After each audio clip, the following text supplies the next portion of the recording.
guys, I'm Dr. Kori Probst here with Dr. Joe Klimzeski. Welcome back to the Diet Doc Life Mastery podcast.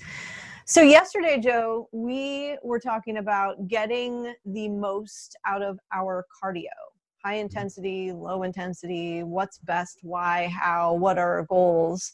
Today, we're going to focus on muscle physiology and really kind of... You know, that geeks me up. I'm ready for this one. A fun topic. So I and I'm, as probably many of our listeners and viewers are, super interested in how to get the most out of our training and understanding what's actually happening at the cellular level of our muscles, and how to, I guess, modify that in order for our training sessions to be the best they can. Yeah, so I am extremely fortunate, and I never take it for granted, that my foundation was in physical therapy. So very similar, if somebody went and got a PhD or a master's in exercise science, you know, I had that from that physical therapy background. So a lot of anatomy, a lot of physiology. And I want to start at a place that I know you're going to like, which is brain physiology. Ooh, okay. Because to get to proper muscle physiology, you have to realize, you know, the central nervous system is the workhorse. That's what's going to drive everything that happens peripherally at the muscle tissue. And so we'll get to some of that stuff. We even had a podcast, you know, where we mentioned things like the sarcomeres and actin, myosin and all that. But, you know, I've been reading some interesting stuff in neurophysiology. Dr. Probst, health psychologist who also loves this topic. And I'm reading this author who I've watched a lot of his videos, Dr. Robert Sapolsky, and he makes this great description and analogy, and almost kind of a myth buster comment, in that we all think, you know, we had the mammalian brain, and then we've evolved to have the limbic system, limbic brain, and then we evolved to have the cortex. And so we get in this little paradigm of they're all separate. Like, this is what this does, and that's what that does. I said, that's not at all how it works. These things were growing simultaneously, building outward connections. And so something as simple as the amygdala, the amygdala has connections right to the brainstem. So the amygdala is where threat perception is, like fight or flight or freeze and all that. And so you can completely bypass your cortex, your awareness, and go right into that mode. It's also connected to things like the hippocampus in the limbic system. So memories of trauma and things like that can affect those threat perceptions. It's connected directly to the neocortex and the anterior cingulate. And, you know, just everything is so intertwined. Right. And you're probably wondering, are we actually going to talk about workouts and muscle at this point? I'm lost in your words and just enamored right now, Joe. You can just basking in the neurophysiology. But so think of it like this: we hear these concepts like muscle memory, or keeping your mind and muscle connection. Like, if I really focus hard, like I remember being 16 years old and doing concentration curls. It's like, oh, if I just focus hard enough, I'll get a much better contraction. And some of that is true, but I want to make sure everybody has a better understanding so they can use these tools better. So something like that, where you're cognitively using your neocortex to focus and almost create this biofeedback of creating harder muscle contractions and harder or better awareness. Like, all of that stuff is real. But then something as simple as, we've seen studies on this, like in the middle of a rep, if somebody yells at you really loud, what happens? You get this rapid, almost reflexive response, because you're heightening, you know, that high road awareness of what's happening, because you're focused on that. With the low road awareness, I'm talking, you know, using Daniel Goleman's terms, of the amygdala stimulation. I do this with my dog all the time, by the way. Like, she jumps in the back of my truck to go some places, and sometimes she's just not feeling it. She's like, yeah, I'm just going to stand here. And I go, come on, Tia! And she like just bolts right into the back of the truck. And those are even things we can use as stimuli for our training. So all I want to say about the brain is that those cognitive spokes to the wheel, things like brain stem or low brain things, like, we love to have that aggressive music playing and all that. I think if you really consciously create some awareness of what you are focusing on, the environment you create, there are definitely ways you can enhance the experience. Good. Okay. Yes, I agree with everything you've just said. One thing I'll add is I talk to myself in the third person. Nice. I literally have an alter ego that comes out to push me through my most difficult training sessions. So there's Coach Kori up here, and there's emotional Kori over here, the soft, warm, compassionate Kori. And then there's like, oh, you effing better do this right now, Kori.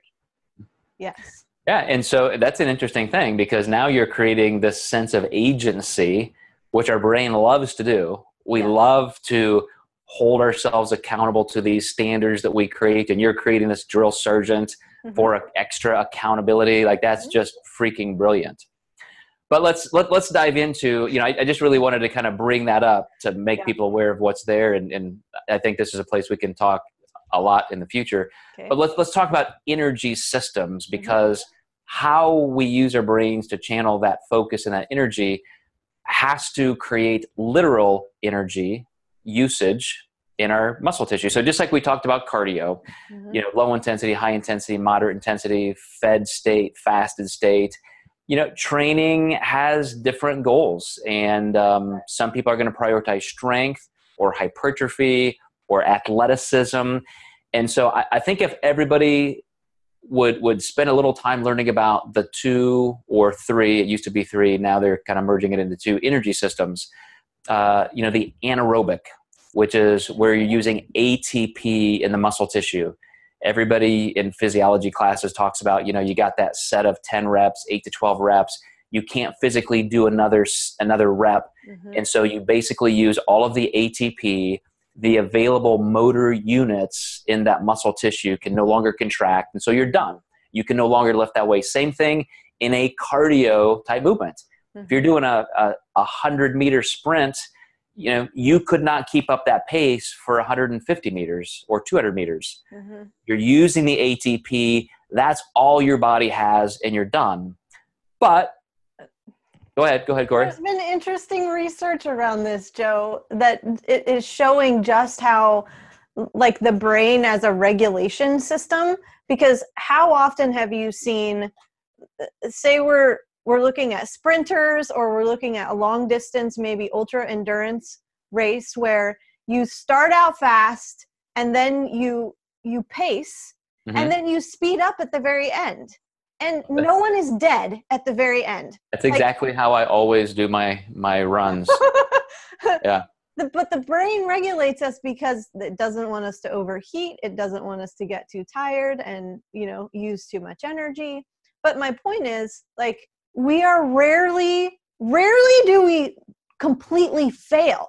Right. If we had nothing left, the person at the end of that race wouldn't be able to walk, wouldn't be able to jog around the track one more time or do the cool down mile.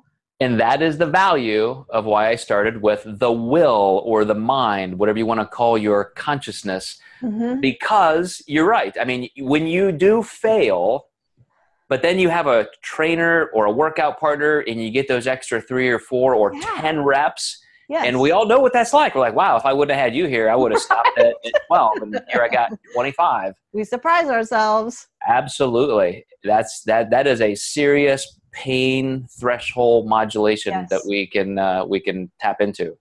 We move beyond a perceived limit, and then that sort of becomes the new limit and the new normal, that then we can push beyond that. But I think the point is that we've always got more. We really do. It's just like going into, so let's say we have totally tapped out our ATP, phosphogenic, anaerobic energy system. But then we do kind of pull back and pace ourselves. So I could just put that weight down and grab a lighter weight, or I could pull back from that massive sprint and jog a little bit. And now we're getting into the glycolytic energy system, where we're using glucose and glycogen in the muscle tissue.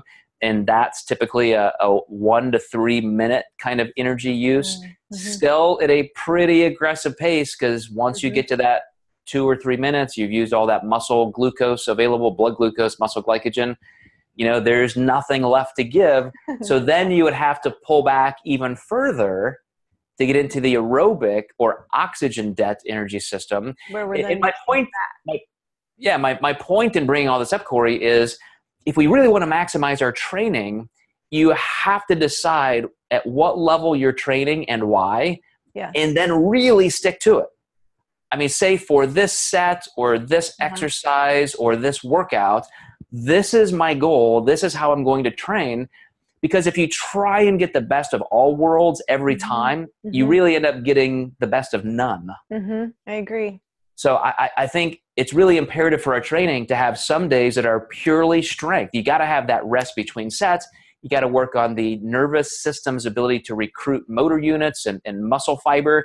And you can't be bouncing around doing burpees and interval sprints and all that. You're focused on that heavy work. And vice versa.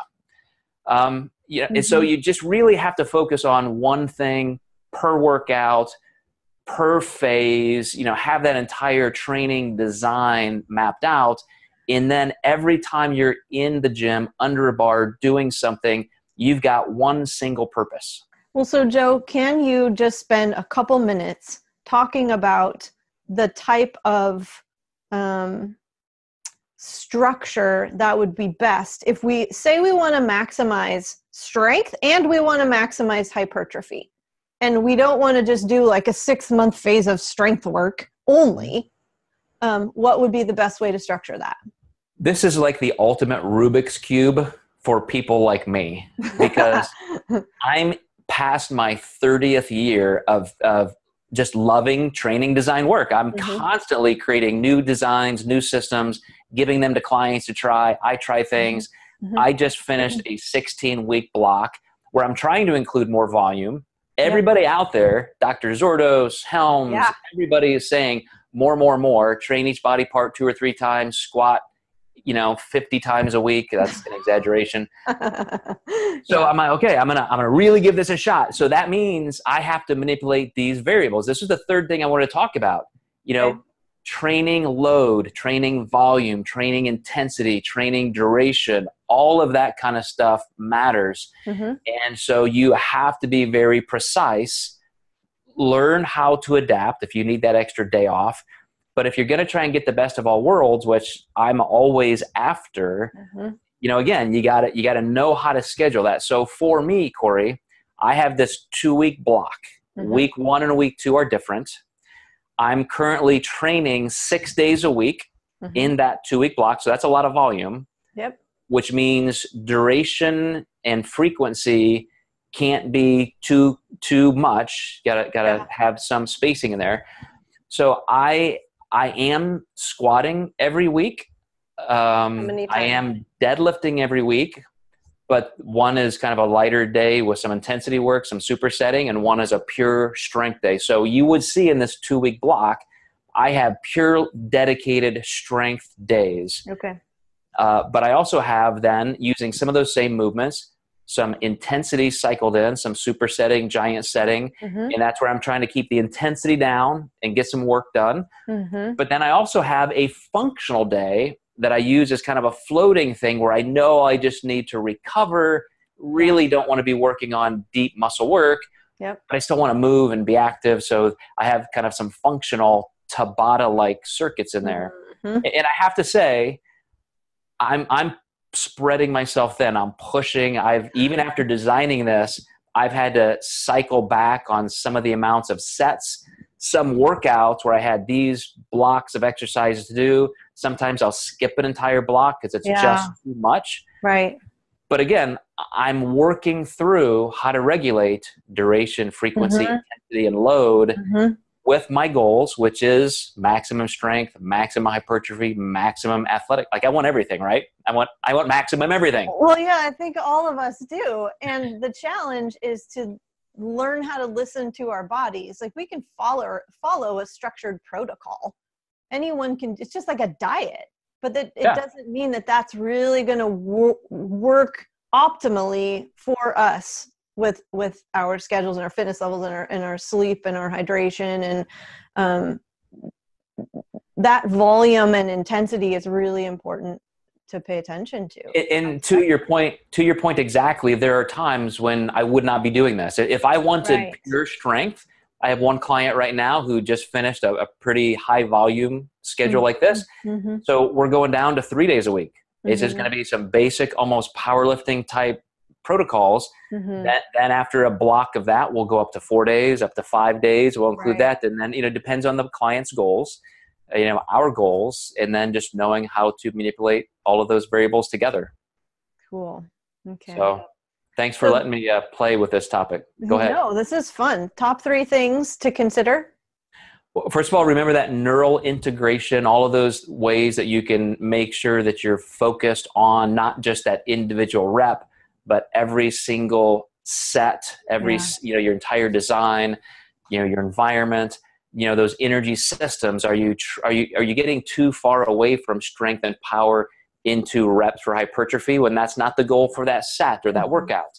So understanding energy systems, and then all of those training variables, load, duration, frequency, intensity. It's a lot to cover here. And I know we're just spending a 20-minute podcast, but we've got a lot of this content broken down in other podcasts, and we'll continue to do that in future ones. But I at least wanted to piggyback our cardio podcast with this one so we can talk about at least what all the variables are to get the most out of your cardio, get the most out of your muscle physiology for training goals. Cool. Okay. Well, thanks guys for joining us. I want to end this, Joe, just letting people know that we have extended enrollment for the 2019 Inner Strengths Challenge. And guys, this is a big deal. This is not just inner strengths. What's that? It sounds cool, I guess. We've all got them. Everyone knows we have inner resources, but these are the real, just energy building skills that we can put into place that give us meaning and purpose in our lives. So if you guys are struggling right now, you know what? If your marriage is on the rocks, if your relationships suck, if you're wondering like, well, I can't find my purpose in life. I don't even know what I'm supposed to be doing. This is the group for you. So reach out to me, email me, Kori@thedietdoc.com. I'll give you guys more details, but we'd love to have people involved. This is an experience we want to give you guys. You can see that there's a lot more out there than you may be involved in right now. So awesome, Kori. Great to hear. Thanks, Joe. See you guys. All right, guys. We will catch you next time. Bye.